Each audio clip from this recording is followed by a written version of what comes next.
আজ সকাল 10টার সময় খুব দুঃখজনক, খুব মর্মান্তিক একটি ঘটনা ঘটে গেছে। আব্দুল হান্নান সাহেবের বাড়িতে আগুন লেগে যায়। রান্নাঘর থেকে উৎপত্তি হয়ে এই যে পাশে দেখা যাচ্ছে এই যে বাসঘর, 2টা রুম ছিল, রুমের সমস্ত জিনিসপত্র পুড়িয়ে সব ছাই। এমনকি তাদের যে চাউল ছিল সেই চাউলও নেই। আজকে দুপুরে যে যারা কি খাবে তারা, এমন কিছু নেই। পুরো পরিবারটা এখন খুব অসহায় এর ভিতরে পড়ে গেছে। সকলে তাদের জন্য দোয়া করবেন, আল্লাহ তাআলা তাদেরকে ধৈর্য ধারণ করার তৌফিক দান করুক।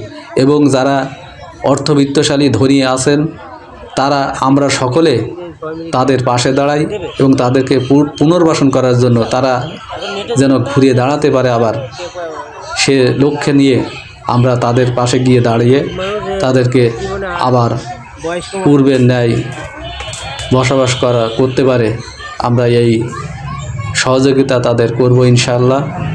আমরা এগিয়ে যাব সেই দিকে। দেশে বিদেশে যে যেখান থেকে দেখছেন সকলের অনুরোধ, আপনারা তাদের পাশে দাঁড়াবেন, তাদেরকে সহযোগিতা করবেন যেন তারা আবার ঘুরে দাঁড়াতে পারে।